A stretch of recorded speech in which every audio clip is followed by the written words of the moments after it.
We'll go ahead and get started. Again, welcome everyone to the June Business of All Protein seminar presented by the Good Food Institute. We're really excited to have you.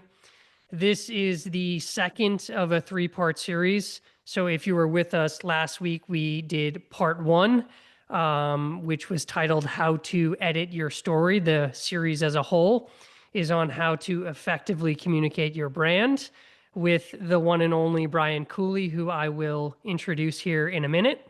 For those that don't know, my name is Pat McCauley. I am the Startup Innovation Lead here at the Good Food Institute. I serve as the main contact for startups and entrepreneurs. So if you are an alternative protein founder or startup interested in any of the resources we offer here at GFI, please do not hesitate to reach out. Before I introduce Brian, just a few quick things to run through. First, for those that aren't fully familiar with the Good Food Institute, we are an international nonprofit organization focused on developing the roadmap for a sustainable, secure, and just protein supply. We identify the most effective solutions, mobilize resources and talent, and empower partners across the food system to make alternative proteins accessible, affordable, and delicious. In short, we envision a world where alternative proteins are no longer alternative.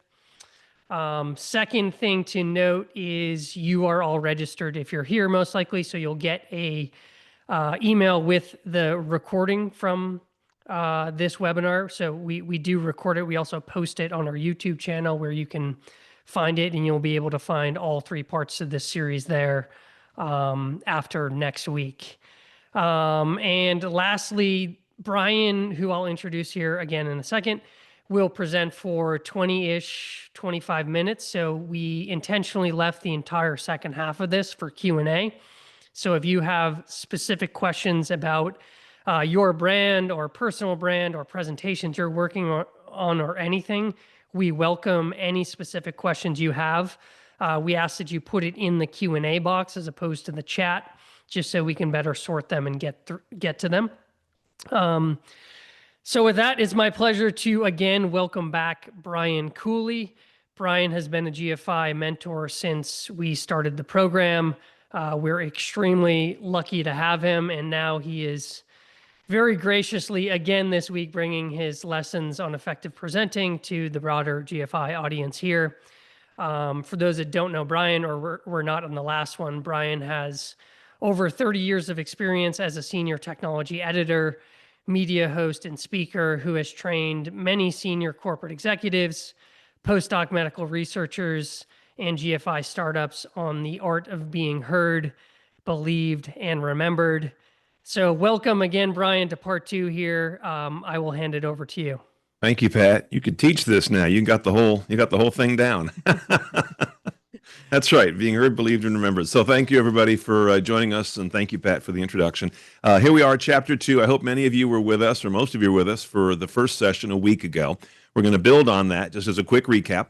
As Pat mentioned, in the first session, we talked about how to get your story edited down, concise, focused on a point, or maybe a few points, but not flabby, not nebulous, not long-winded, because that's the sort of thing that's very hard for an audience to really digest and hang on to. So we've got that part done. If you weren't here for that, we have the replay available on the GFI YouTube channel, as Pat mentioned. Today, we're going to focus on the next step that I think is the next logical step after you've gotten your story shaped, is to then start to assemble the visuals that are going to become your presentation, whatever platform you use. I'll be using PowerPoint. You can be on Keynote. Canva is very popular these days. Whatever it is, it doesn't matter the technology. It matters the ethic you use to put your visuals together so they advance your story as opposed to tripping it up or slowing it down or making it flabby. That's the big thrust of what we're talking about here today. And just by the way, in the third and final chapter next week, we'll talk about pulling it all together and how you deliver what you've built, from the editing of your story, the visuals that go with it, and now it's time for you to go on stage or on camera and deliver. I'm going to have techniques for you on how to do that really well and take the work you've done and express it really powerfully. But let's get started on this week's episode about compelling visuals. So the key thing here, and you probably all know most of what I'm going to tell you, I'm reinforcing it here. Make sure your presentation is not a storybook hour. Your audience knows how to read. They do not need you to read your slides to them.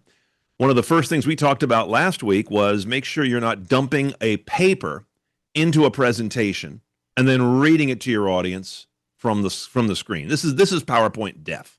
You never want to do that. You want your slides to tell the part or show the part of your story that words don't adequately do, as opposed to putting words on the screen that you're also going to be reading. You don't want to do that replication. You want to do something where the visuals do what no other medium, i.e. your voice, can really do well. If you think about it that way, you'll quickly come down to a very narrow set of possibilities to put on your slide. Just say, okay, I know what to tell people. I've already got that edited and worked out. What can't I do really well with words? And those are the few things that you need to create slides for. By the way, take the liberty when you don't need a slide to don't show a slide. I think a lot of people get tied to this yoke of slide development and saying, I need a slide for every phase of my talk. Feel free to cut away from the slides. Put a black slide up when you have nothing to say and just talk over a slide that is just black, and obviously come back on camera, or if you're on stage, obviously you're on stage. But feel free to not show anything sometimes. Otherwise, you end up building a flabby presentation that has slides for the point of having slides. That's not useful to the audience. And as we talked about last week, this whole idea is about being of service to your audience. And doing slides for their own sake is not being of service. So when you don't need a slide, don't show a slide. Just fade to black, switch away from it, unshare your screen, whatever it may be, and then come back to slides when you need them. This is almost a radical idea. No one thinks that way. They think I need a slide for every moment in my talk. If you don't need a slide, don't do a slide. So when you get past this idea of reading to people, I just asked Google a few minutes ago, I said, make me a 45, remember 45s? Make me a record cover of a Beatles song called All You Need Is Fade. And here's what it came up with. So bless its little AI heart. What I'm saying here, as I paraphrase a Beatles song, is the only effect you need in your presentation platform, whichever one you use, is fade. And I want you to use it to parse information. When you've got a variety of bullets and text and maybe graphical elements, please don't just spill them out at once. Build, don't barf. This is a key thing to have in your mind. Like I will show here, I'm telling you, you should reveal information piece by piece. This allows you to keep your audience with you and not reading another part of the slide while you're on a different part of the slide. And this happens all the time because your audience can read faster than you can talk. It also keeps what you're saying coupled with the visual that you're showing, like I'm doing right here. And it has the additional benefit of keeping your slide from seeming overwhelming. If you have a lot of elements on your slide, and sometimes you need to, putting them all up at once makes people go, wow, this sounds like a dense point, and their mind already starts to try and figure it out. As opposed to parsing it like I'm doing, using simple fades, that's the only effect you need, it doesn't seem overwhelming. And there's another interesting benefit here, and I bring this up because a lot of you come from the sciences, and you know the durable value and appetite for chalk talks or whiteboards. And while that remains something that I find curious that the whiteboard and the chalk talk are still so powerful, I think a lot of it is because there is a build that is done when you give a chalk talk. You start and you build and you add elements. That's exactly what we're talking about here with an electronic platform. But because so few people build in their electronic presentations, the scientific community says, well, when I want to build, I want you to grab the dry markers and go to the whiteboard. I think we can gradually all move towards saying, no, I've got a great presentation. It is whiteboard style. It builds and shows you my thinking, and yet it's electronic, so you only have to do it once, and you don't have to recreate it every time on the whiteboard. I just think there's a middle ground between whiteboard and electronic presentations that isn't explored or leveraged as much as it could be. So that's an additional benefit of knowing how to do builds. And again, all you need is a fade technique. Forget the other 99% of techniques, the fly-ins, the pinwheels, the zooms, the Venetian blinds. Scrap all of that. Just use fade. And when you get good at this, it is so fast. As I mentioned on Chalk Talks, they're valuable because they show how you think, not just what you came to, not just your conclusion. Obviously, that's very important, especially in the sciences. But bringing that ethic to electronic presentations has a variety of benefits. First of all, you get it right once, and you don't have to recreate it each time. Some days you have good days, some days you have bad days. But when you build your logic into an electronic presentation, and show us how you got there, it's saved, it's kept, it's preserved. And the next time you do it, it's going to be just as good. Where chalk talks can vary. You have a good day, a bad day. You're not drawing really well today. You're not remembering all your steps as well as you did a week ago. When you have it saved in electronic presentation, you always have your gold standard. I think that's really important. But again, we have to respect the appetite for progression that the scientific community and some more scientifically oriented financial community want to see your process. Great, but let's do that electronically when it makes sense. Don't feel like you have to use a whiteboard for the rest of your life. And yes, by the way, they do have electronic whiteboards where you can actually, use a pen that creates electronic markings as well as real markings, and that can be shared in a Zoom. You may have used one of those. Those things are extraordinarily rare, so we don't want to count on that. So the other benefit of electronic presentation is that it is well suited to what we're doing right now, an electronic meeting. Where a whiteboard, you need to put a camera aiming at a whiteboard, and you get in front of the camera as you're writing. It's messy. So a lot of benefits to learning the whiteboard ethic within the electronic presentation platforms. And let's talk about dealing with data. We've talked a lot about kind of laying out text and your basic elements, but how little or how much data should you show, and how do you handle it? Because it can get overwhelming very quickly. Here are just two photographs that just make sense to me. They're not exactly anything we're talking about, but they're bodies moving through space, and you want to be, as I think you can probably figure out where I'm going, you want to be the one on the right. You want to be this sharp, lean, pointed thing going through an information journey, as opposed to this kind of blunt, overloaded, excessively large story that we have on the left that's kind of forcing its way through time and space, where the one on the right is beautifully cutting its way through time and space. This ties back to our first chapter about editing your story, but now we're going to also carry this same ethic into the idea of how you build information. Let me show you 3 slides. These are all from excellent presentations that all deal with roughly the same topic: energy conversion efficiency in animal proteins. Here's one, and here's another one, and here's a third one. Let me show you those again.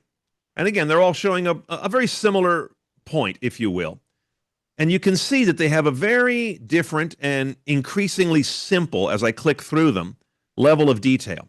Sometimes you need this much detail. If this is really the essence of your story, then go there. Show this level of detail. Walk me through it. I would like you to build this line or column at a time, but that's a technical thing we just talked about. Sometimes you can strip it down maybe 50% and come to something much simpler like this. If this is all the data you need, then give just that amount of data. There are no points for extra unnecessary information. Remember, we talked last time about the idea of smart brevity, which I think yields the minimum excellent explanation, or the minimum excellent answer. Not the minimum answer, not the minimum explanation, but the minimum excellent explanation. And that's what you can achieve by using the minimum necessary data without cheating your story, without taking too much out. And then, of course, if you can go this simple, go there. This is the simplest of these 3, as you can see. This is a GFI slide. I've seen this presented many times.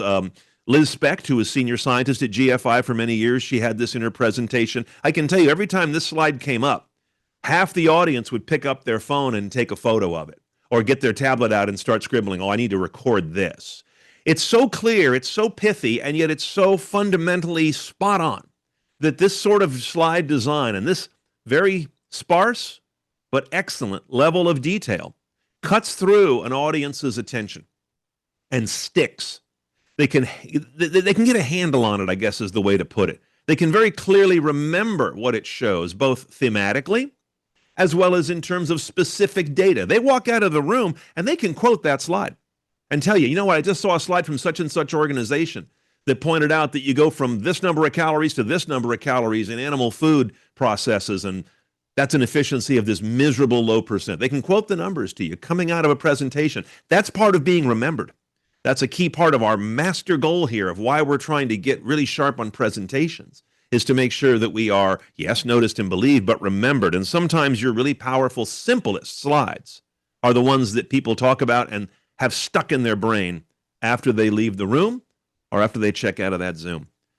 Let's remember, and a lot of you come from a science background again, scientists are people too. I bring this up. I bring this up a lot when I teach postdoc researchers in the medical field, because they often have a a tradition, if you will, that's been taught through their many years of excellent education in the sciences, later in medical specialties, that they need to almost change their language when it's time to speak to scientists and go to some level that is almost like a club. Very detailed, often very laden with jargon and with lots of acronyms, and kind of assuming we all are on that same level, when they could also remember, in addition to that, that a scientist, even in a very scientific mode, their mind is going deep, they're in a presentation that's very specific, they are still human beings at the same time who are engaged and entertained in a good way and kept involved by things that capture the nature of the human mind and attention. You don't need to leave that behind when you're also presenting significant amounts of perhaps technical or scientific information. You can do both. You don't need to just leave the human being behind and say, I'm just speaking to the scientist now. What attracts a human mind is always turned on, and even at times when you're presenting very dense data. So let's talk about decoding, which comes into this this phase of what we're talking about here. There are two things that I think of as translation. There's horizontal translation and there is vertical translation. Let me show you what horizontal translation looks like. This is an example from the automotive industry, but it doesn't matter. You have a phrase in your talk that is perhaps a little dense for the average person who may not know what that means. And you may say, I should say that another way so everyone understands it. And then maybe you say it this way. That's no clearer. That is no simpler. That is simply different. Different for difference's sake. You've done a horizontal translation. You've taken something from complicated to equally complicated, but just differently phrased. That's not very useful.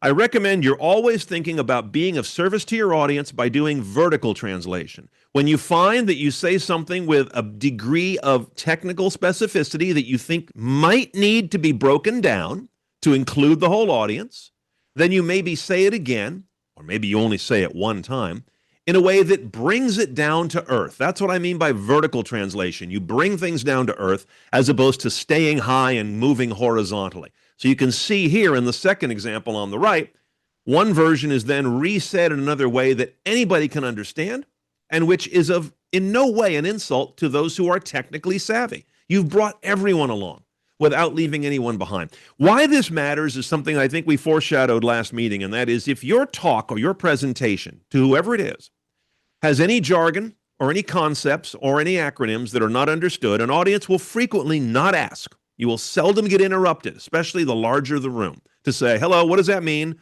What is the EATS Act? What is RACH? I don't know what that means. People are usually afraid to act like they don't know something. So they'll never ask, and they'll just not understand it. And as you roll along, the lack of comprehension of that thing that they didn't understand now keeps them from understanding something else a little later. And those two things keep them from understanding another thing a little later. And pretty soon you have this snowball of non-comprehension that is building as your presentation progresses. And you have audience members who are missing more and more as you go because little things all pile up into kind of lockouts, if you will. They're being kept from the information you're presenting.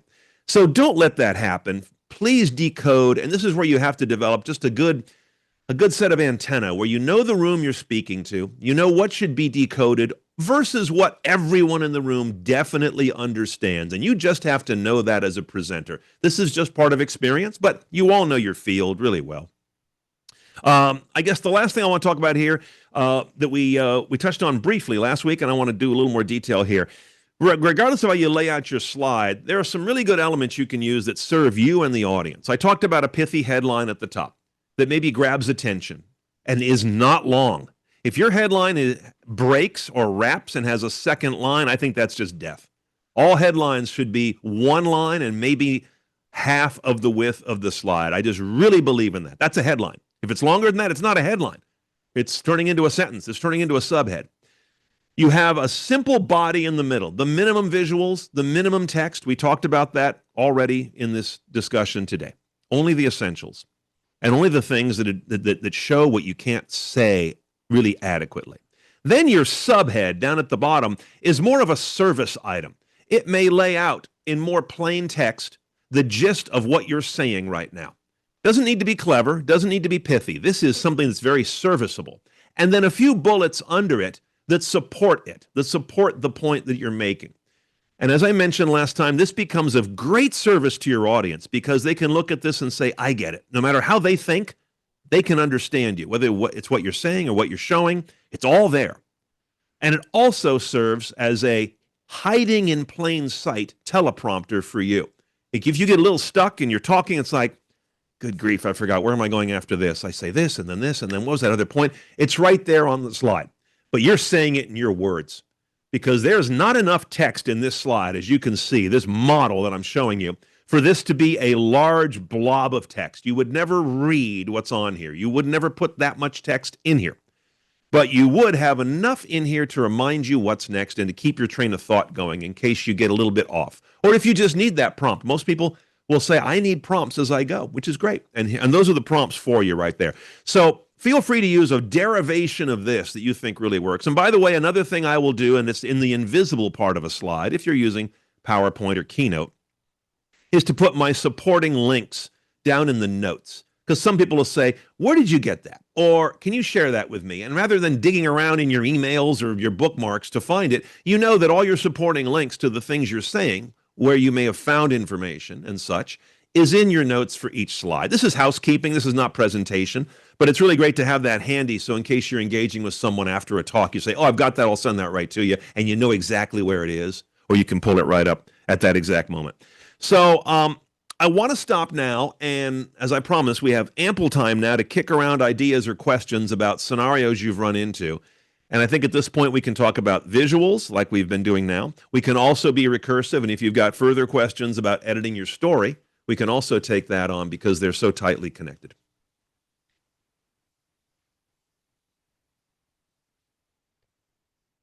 Thank you, Brian. Everyone, please do feel free to put any questions you can get as specific as you would like to specific presentations you're doing or any of that. Please do ask. The first one here, Brian, you are such a clear and effective speaker. How do you prepare for the spoken part of a presentation like this? I think we touched on this a little bit last week, but do you write a script? Do you map out bullet points? Do you practice several times? How do you go about it? I will rely on that slide structure largely because if you recall from last session, we talked about 3 levels of, I guess, scripting, you could call it. Verbatim script that you memorize verbatim. That's one way. You write a verbatim script that you riff on. That's sort of a middle ground. Or you just have bullets that you've written out and you use those to remind you what to say next. And you're pretty much being fully extemporaneous. Those are all perfectly good, as I mentioned. I tend to be a middle guy. So I will tend to really work through what I want to say, but it's never written on the slides. I'm coaxed by the bullets I have at the bottom of the slide and in the subhead and obviously in the content. Like when I'm going through that slide about building bullets, 1, 2, 3, 4, I don't remember what all the 4 bullets are. But as I click the button on the computer, there it is. And I speak to it. That way I'm never in the trap of saying things verbatim and forgetting. Because sometimes when you promise yourself, I'm going to write something out, I'm going to memorize it, and I'm going to deliver it exactly that way. And if you start to get off track, you feel like you're failing. And you start to get tight. And you go, oh no, I'm forgetting the exact words. I'm screwing up. You're not. But you made a promise to yourself that you were going to be verbatim from memory, and you start to be hard on yourself. So I like to be kind of in the middle and say, I know where I'm going. I know a lot of what I'm saying, but it's not verbatim and it's not exact. But I'm going to get the job done. And so those slides, that design I showed you, that's it. I don't use a prompter per se, and I don't bring any sort of script up to the lectern with me. Awesome. Thank you. And it is important to note, as I mentioned in the intro, that you have been doing this for 30 plus years across all kinds of different mediums. But more important than how long you've been presenting is how long you've been giving the presentation. Most of us will not give dozens of presentations. If you've got a company, you've got a presentation about it. And then as it gets a little bigger, maybe each of your teams has a presentation that is their main one. So you're going to get good at doing it over and over. And that's part of the beauty of having a presentation that you really like, is that you say, I like it. We did a good job with it. We used the great techniques of clean editing, good visuals, and next week we're going to talk about presentation skills, and we're good. We don't need to go reinvent it every time because we already love it. So spend the time creating a good presentation, and then you'll say, great, let's just pull it off the shelf, update it with any new information, but we like it, and therefore it's familiar. It's an old friend, and it becomes a comfortable shoe.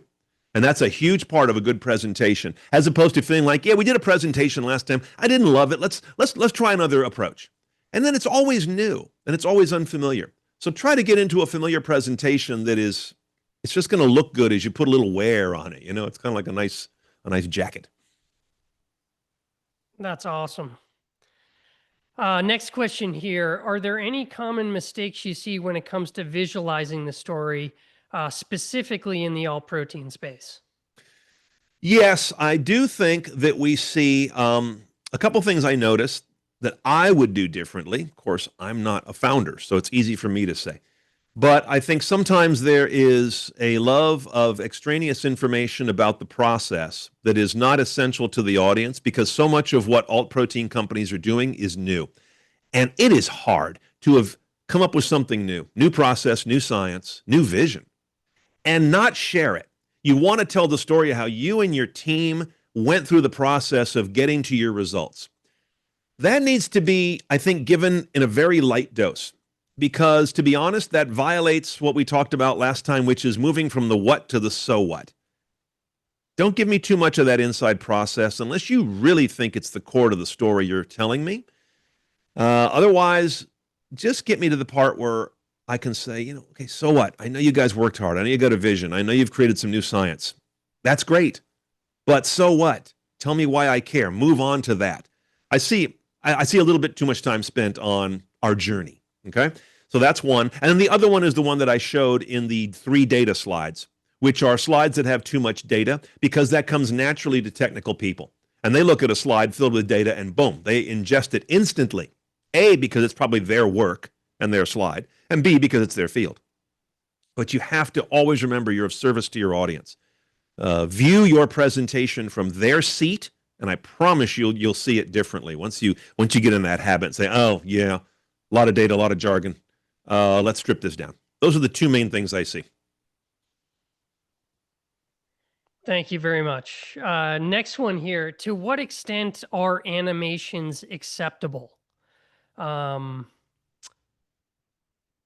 like this question because there are 2 answers, one in person and one on Zoom. As you may have noticed watching me here on Zoom, I have animations in my slides, and I'm sure depending on what connection you're on and what kind of device you're on, they're not the smoothest thing.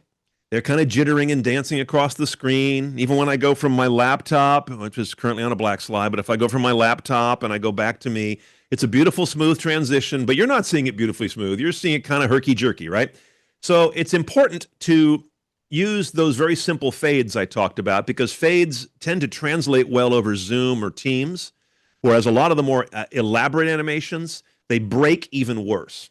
Second thing is, if you mean animations and you mean like real graphical animations and or videos, those can be tough. Videos tend to play rather poorly on Zoom or Teams or WebEx or any of those, just because of the way those platforms are designed. Some are better than others. I do find that WebEx, which is not that popular with the average person, does a better job with videos, but you don't want to drag everybody to WebEx. People are on Zoom and Teams and a little bit of Google, and that's pretty much the world. So realize that when you use a video, make sure it does not need to play perfectly to be appreciated. If it has to have perfect word and lip sync of people that are on camera, I'd be careful of that, because it's going to get all slippery and messy, and it's not going to be a good viewing experience. If it needs to have perfect sync between graphics on the screen and what someone is saying about that at the exact right moment, I'd be careful and maybe not use that video, because you're going to have a lot of sync issues where the audio and the video are going to drift out of sync with each other. It's a technical thing, but if you're aware of it, you don't need to know why. You just need to know that videos work best when they are pretty much without sound. So all the videos I use in my presentations about technology and other topics are sound-free. So they don't need to be in sync with their own audio. And that is wonderful. They then become nice wallpaper, and I also let things loop. So if it didn't look right to you the first time, it's going to play again and again. I use videos that are typically 20 or 30 seconds, and I let them loop while I'm talking about that slide. So they probably play maybe twice. And Being devoid of audio is also a good thing, and then there you go, and they work fine. But know that this kind of thing that we're doing here electronically does run animations and videos through a grinder. When you're in person, no problem. Things play back well. Awesome. Thanks, Brian. Next one, you are talking into the camera right now. You're talking to us. The person that asked this question says thank you for that. How do you prepare for that? Especially, so many people are often looking to another screen and reading the presentation and doing a lot of different things while presenting. What is going through your mind while talking to the camera, and any tips for doing what you're doing right now? We'll definitely dive into this in the week 3, but in case you can't be here for that, I can answer this question now, and that is, this is one of the hardest habits to deliver and has the highest deliverable benefit, and that is look at the camera. It takes some practice. It feels odd. But no matter what your presentation style is, we talked about the 3 styles, memorized, kind of loosely memorized, or bullet prompted, you can look away from your script at least part of the time, even if you need to look over here and glance pretty regularly to pick up bullets and know where you're going next. That's fine. Go ahead and do that. Don't feel like, oh, I shouldn't be looking. If that's your style, that's your style. But even if I'm looking back to you occasionally, that is so much better than if I'm doing this for the entire talk. So any amount of looking at camera is radically better than no amount of looking at camera. So please take it on as a personal to-do, everybody, to say, learn the awkward weirdness of looking at the lens. It doesn't come naturally. It was so hard for me in early COVID when we all started doing Zoom to say, no, don't look there, look here. Now I feel weird looking anywhere else. It's just a habit. And once you get it, it's like, oh yeah, why did I look anywhere else? And as this person asked or noted, it really makes a difference in engaging your audience. And as a follow-up to that one, when you're doing an in-person presentation, are you specifically trying to make eye contact with individuals, or are you kind of looking often, at least when I present, I'm almost kind of just looking and not focusing in on any individual in making eye contact? What are you thinking on an in-person basis? Same thing. I'm making eye contact. Now, in a room, you've usually got a lot of people, dozens to hundreds, and you can't look at all of them. Many of them are in the dark, in the back house lights.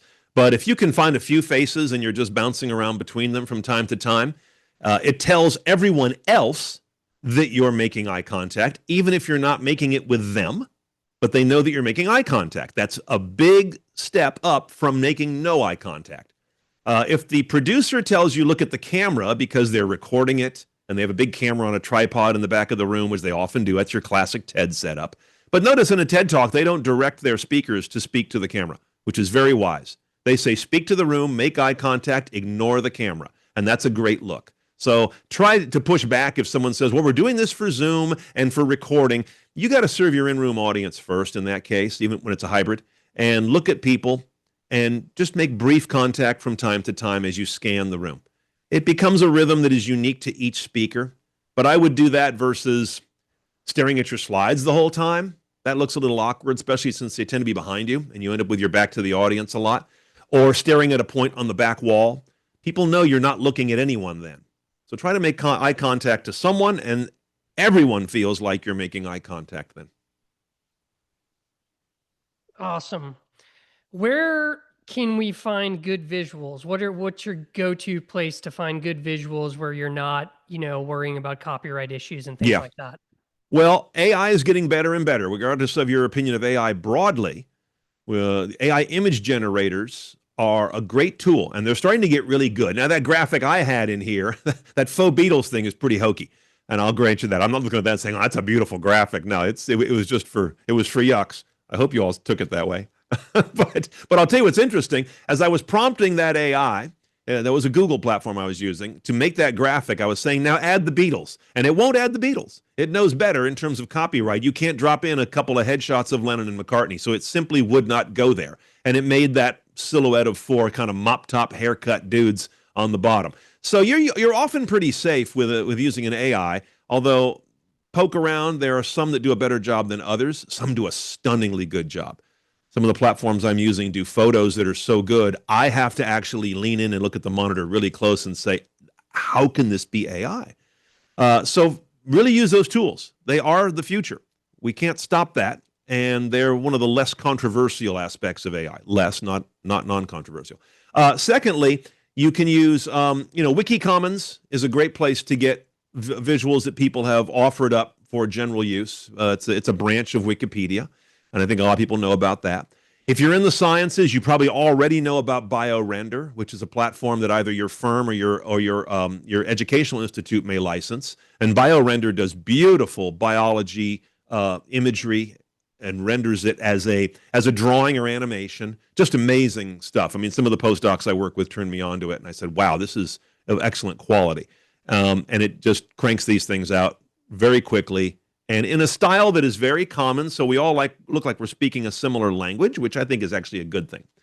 So BioRender, Wiki Commons, and Wikimedia, using various AI platforms, those are all really good and clean sources as long as they're used properly to get visuals that are good and that are going to be okay on rights. You got to thread that needle a little bit, but with a little bit of effort, you'll find things that are good on all counts. Do not use clip art that is in your PowerPoint program. Here we are in 2025, and Microsoft's PowerPoint clip art has not progressed one day from when they released the program. It's as bad as it ever was. I do not know how a company as big and smart as Microsoft has failed to integrate good clip art or graphics into PowerPoint. The stuff it comes up with is atrocious. I can't believe it. So don't go to that little, I forget even where it is. I never even use it, but there's a place where you can go grab images in PowerPoint. Please don't. You do anything but that. I agree with you there. Next question. Could you provide any real world examples of companies we could take a look at and learn? I'm assuming this question is about companies that are succeeding at telling their story well. Let me think about that and see if I can come back with some answers next week. Sure. I've seen a number of them. They're mostly internal presentations that come to mind. I've seen some great work. It wouldn't matter because they're internal, but Toyota Research Institute does great work visualizing the future of autonomy and the future of electrification of vehicles, their view of it. That's one example. I'll see if I can find anything from them that I can share. I have seen excellent work done by Alphabet. They do some of the best work in visualizing their various missions, whether it's AI or whether it's the future of search. There's a couple of videos that I use from them that are and I have no connection to Alphabet or Google, but I've used some of their videos at great length, videos they've put out for public consumption, and shown them in my presentations about technology. So maybe I can come up with a few links that I can share next time. Let me make that a homework item, because that's a really good question to see real world work. Awesome. Another question, interesting one here, I find. Both of our boom mics are in frame. It doesn't bother me, but I'm curious if that is an acceptable practice now, and maybe even adds a bit to the image as making it more professional. I don't love it, even though I'm using one. I really don't love it. It happens to be my setup here in my business studio where I do, important Zooms, so I'm not sitting at my desk up at the house. But I think this look is dated. I think it's very podcast and not in a good way. So I like the equipment to go away. So I do have it on one of my to-do lists to change this up, but I haven't arrived at a microphone as good without having all this clunkiness. So no, don't replicate this. I don't think this is a great look. It's not a bad look, but it's not a great look. And it's becoming a cliche. So if you can come up with, there are some very lightweight headsets that are not bulky ones. I have one that is that's made by Sennheiser, and it's a very small single-side ear cup, very thin little boom microphone, and a small band that goes over the head. You almost don't see it when someone's wearing it. I love that thing. It's just not compatible with my setup where I'm sitting right now. That's a nice middle ground, but as we'll talk about next week, please get your microphone right. It matters more than your camera, which will surprise a lot of people. Your camera can be okay as long as your microphone is great. If your camera is great and your microphone is kind of echoey, or you're using the one built into your laptop, or it's over here on your monitor, you've gotten the priorities wrong. Audio first, visual, camera second. That's non-intuitive, but it's true. Awesome. Next one here. You have a great voice. Is that natural or is it something you trained? How much improvement can be made on that front? Everyone has a great voice if they will just use it. Don't try to become a speaker when you're speaking. Just talk the way you talk. It's very important. Some people have a very different voice from other people, higher, lower, more this timbre or that timbre, but that doesn't matter. We're way past the days where there are announcer voices and people that don't have a quote good voice. Everyone has an interesting voice, and that's just a fact. And in fact, I'm working with someone now on doing media interviews and news interviews, a little different thing, and she really doesn't like her voice. And her first comment yesterday, as we were looking at some of her recorded interviews, was, "Wow, is that what I sound like?" And a lot of us have that reaction when we're starting to do presentations or hearing ourselves for the first time. Whatever you sound like, I think, is great. And that wasn't the case 25 years ago. It was a different mindset. So don't worry about what you sound like. Worry about how you use your voice, and we're going to talk about that in next week's episode. So I hope that the person who asked that question and any others are definitely there for that. It's not what you sound like, it's how you use that voice. And that's the critical difference. Awesome. Next one, in a mixed heterogeneous audience, what is the best strategy to decode scientific jargon? Should it always be that vertical translation, or is there other methods based on the audience? Yeah, so the vertical ethic is key, and this is, and I have no rule I can give you about when to decode. This is where you and your experience and knowing the room are going to be your guide. When I'm going to a speaking gig, whatever it may be, and I don't quite know, like I've got a couple coming up, and I don't really know the audience. I don't know the group. They're trade groups. So I spend a lot of my pre-work asking the organizers, who is in the room? What do they do? What do they spend their time on each day in their industry? Are these people on the selling side, the engineering side? Are they marketers and communications? Who are they? So I know what they'll know and what they won't know within some reasonable certainty. So when I talk about this or that, I know if the acronym's okay or if I have to decode the acronym and spell it out. That's just your skill, your gut instinct. But you all know most of the rooms you're going to speak in front of. You're rarely going to be asked as a person in the food space to be asked to talk to an automotive group. That's not going to happen. You're always going to be roughly within your industry, and you should then have a pretty good instinct. So trust that gut. When in doubt, decode, because that's the better part of valor. And as I mentioned last time, try to use the 10 words, rule. So when you have to decode something, do it parenthetically and briefly. So whenever we find that we're using whatever ingredient, heme, an ingredient we developed that is very similar to blood, that's the kind of thing you would do that is very simple decoding but doesn't bog you down. So 10 words, is a good rule of thumb for when you feel like you have to decode without making it flabby. And then the other part of it is just knowing the room, using your experience, and trusting your gut. Thank you. Next one, you mentioned to only display the item that you are speaking to so that the audience isn't reading ahead as you're presenting. Would you say, along those same lines, would you say sharing your presentation, or if you're in ahead of time, or if you're in a scenario where you're presenting in a boardroom type situation, handouts and things like that, would that be a bad practice so that people are reading through something as you're presenting? There's no bad or right or wrong on that one. I personally don't like to do it. First of all, I don't want someone reading along a handout copy, a stapled printout. They're going to be on slide 13 and you're on slide 3. I guarantee you will lose them. So I would absolutely not do that. Do you hand it out afterwards or send out the presentation as a PDF afterwards? Perhaps. When you send out presentations as PDFs, they often can get broken because some of the animations you'll use may not translate to a PDF. It's a technical thing, but it can be messy. I also, like for this series, I'm not sending out my presentation. Not that I'm trying to be stingy, but it doesn't read well as a document to read.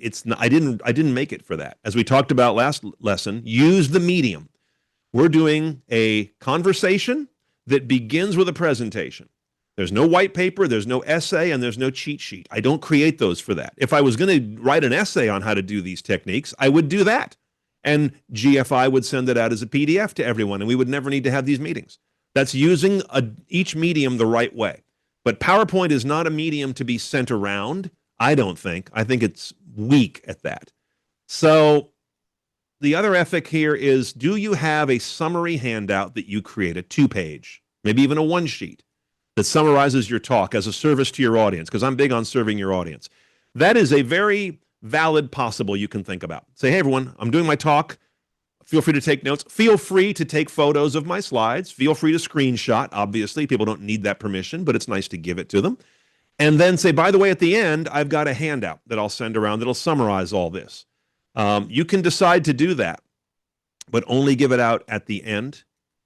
I would only say you would back away from that if you subscribe, as I do lately, to what educators tell me, which is people learn better when they take notes about what matters to them for the reasons it matters to them, as opposed to waiting for your 1-sheet and digesting it just like everyone else. Because everyone in this audience right now is finding a different part of this conversation interesting and finding parts of this conversation not that interesting, I'm willing to admit. And so I want you to take the notes that matter to you for the reasons that matter to you. So I've kind of backed away from even 1-sheet handouts. I have one, but if somebody really wants it, I can dig it up for this presentation, but I hardly ever send it out anymore because I want to encourage people to do their own notes, and ideally using a pen. How's that for an anachronism? Because educators also tell me you learn more by writing something out than by typing it out. So I'm told. Awesome. Thank you. Any tips on staying on time / keeping a good cadence? This person always goes overtime, they mentioned. Yeah, I believe me, I've been there. I know that feeling because you get into your topic and you love it, and you lose track of time because you're not worried about the clock. You like being up there, and B, you keep going deeper and deeper into your story. Those are natural tendencies. It is important to use the paranoia I talked about last time. Always be afraid that you're losing them, because that's not too far from the truth. And if you have that in the back of your mind, boy, you will keep moving. That's the number one thing I use, is I'm always feeling like, I bet I'm boring a bunch of you right now. Let's keep going. Let's go on. Let's move on. Part of that is pacing and vocal pacing. Part of that is vocal intonation. We're going to talk about that next time. And a lot of it is just keep moving through your talk. That paranoia is the best way to get there, as opposed to some trick of having a clock here. I like to have a speaker's clock, and most big organizations will have that. There isn't really one built into Zoom, but I have a wall clock on that I always have in front of me when we're doing a Zoom here. Those are technical tips, but the key one is a paranoia about losing your audience, and you will move along quicker if you ingrain that. Thank you. We have about 10 minutes, everyone. So if you have more questions, please do put it in the Q&A box. We probably have time for 2 to 3 more here. Mm-hmm. One here, Brian, is your camera right now, is it 1080p or higher? And would you say 1080p is good enough for presenting at the level you're presenting? Oh, absolutely. Yeah. A standard, what they call a full high def camera, 1080, 1920 by 1080, or what they call a 1080 camera, is overkill. Unless you have one of the higher Zoom accounts, at least Pro, which is their basic, if not higher, and you've contacted Zoom directly to enable 1080, you're not even getting 1080. You're getting 720, which is what we used to call, half HD. So don't sweat having a 4K or some really high resolution camera. It's a complete waste of pixels. What's more important on Zoom is not ultimate pixels, but having just enough pixels so that Zoom can have a nice frame rate, a nice refresh, and have things be smoother than sharper. I don't know all the intricacies of how Zoom figures that out, but you don't need a super high-end camera. Here's a good pro tip. A lot of people don't use their DSLR anymore. Their, kind of good camera that we all bought 10 years ago and no one uses it now because your phone does a better job. Take that old dusty digital SLR if you have one floating around, or your kid or your spouse has one, or some friend of yours, or just go buy one for not much money because everyone's selling theirs, and turn that into a webcam. That's what I'm doing here. DSLRs are beautiful webcams, and you either have one or can get one for a song that is adequate. And then you just need maybe a simple adapter. I won't get into the details to plug it into your computer and make it a USB camera. There's a ton of them on Amazon and a bunch of articles online to show you how to do it. That's a great way to use that old camera that no one lugs around anymore. And you get a really good look without having to go buy some elaborate camera. And webcams, the typical ones you buy, will never look good because just the way the architecture of them, because they're small and they have little tiny lenses and little tiny sensors in them, they'll always focus on everything. And that may sound like photographic, frippery. It's really important to have a blurred background and to have a sharp focus on the speaker because it's another way to focus people's attention. It's another way to literally bring you into relief, into sharp relief in the visual field. It sounds trivial, but I think it makes a significant difference. So if you can find an old, good camera and turn it into a webcam, it's worth the little bit of effort that goes into it. Awesome. Thank you. Another one here. The industry is still very cloak and dagger when it comes to presenting their technology. It seems everyone wants to claim their technology is progressing without giving many details. How do you leave the audience feeling like they got something while still staying within your council's IP restrictions? Yeah, great and tricky question. This is something that I would, to give general advice, which is all I can do because every situation is different with everyone's IP, the nature of it, the degree and the amount that is private. But generally speaking, just try to walk right up to that edge. Don't be bashful about walking right up to council's edge in terms of how much specificity. Because specificity is important. I was giving a talk yesterday, doing a session with a few people, and said, try to get away from gray language about our science is the most advanced and is leading to breakthroughs in such and such. That's gray language. That doesn't tell me anything. It tells me you're in love with yourself. That's literally all that sentence tells me, as opposed to throwing in a few proper nouns. Our use of this ingredient, give me the name, but don't tell me how you invented it, maybe, is advancing the interactions between these three ingredients, name the three ingredients, to create alternative proteins that are going to really nail it on mouthfeel, aroma, and within 18 months, breakthrough price. Give me those specifics as opposed to best-in-class solution, which tells me absolutely nothing. And it's almost an insult to give me that kind of vague language. So tack specifics on there, right up to the edge that council will let you. You're not giving away any trade secrets in the example I just gave, but you are giving me specifics and proper nouns and real words that have color, and that's important. And people will think you shared a lot more science than you did when you use specific language. It's kind of a little bit of a sleight of hand. That's great. Thank you. This is not a question, but I thought it was a fun one to end on here. You sound like Mike Rowe. I'm assuming Mike Rowe from Dirty Jobs. I don't love that comparison because Dirty Jobs, he used to do a lot of episodes that I thought were very insulting to animals. He'd go to animal farms and stuff. And Mike Rowe's a good guy. I've met him. I don't know him, but I've met him a couple of times. But I hated that series because they would exploit animal operations for a yuck story. Oh, we're going to go in there with all these pigs and they live in all this crap. And I said, oh, come on. So yeah, I'm not complaining about the comparison to him though, because he has a great voice. so thank you for the comparison. I just never liked that show from an animal welfare point of view, but that's neither here nor there. Well, thank you, Brian. We're going to wrap up there. Thank you, everyone that engaged today and asked questions. We very much appreciate it. Again, this is the second of 3 parts. The third part will be next Wednesday, same time as today. So we encourage you that if you haven't signed up for the whole 3-part series, you can still sign up just for that third part next week, and we encourage you to do so. As a reminder, this is recorded. We will email out a recording to everyone that attended or registered. They're also on our YouTube channel where you'll be able to find the whole series. Lastly, we genuinely encourage you to share any feedback with us, any thoughts with us. You're welcome to email us at corporate@gfi.org. You're also welcome to reach out to myself or any one of us directly. Thank you very much. We hope to see you all next week for the last and final part of the series. Thanks, everyone.